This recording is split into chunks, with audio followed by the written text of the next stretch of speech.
Welcome again. This is Dr. Z with the Red Lipstick Round Table Talk, and we are still on our 27 rules to success.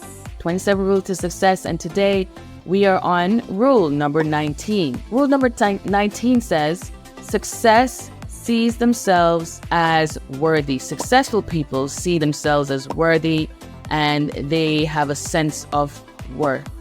And of course, a fool and his money are soon parted, or some people may say, I'm just waiting for the bubble to burst.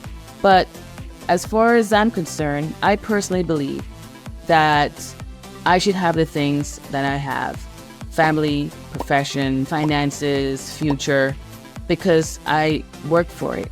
I work hard for it, and I feel that the rewards is from the actions that I've taken towards my future.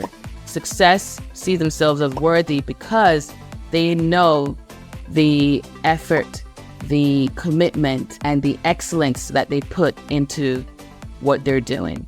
So never forget your worth. Enter Skolman. Follow now.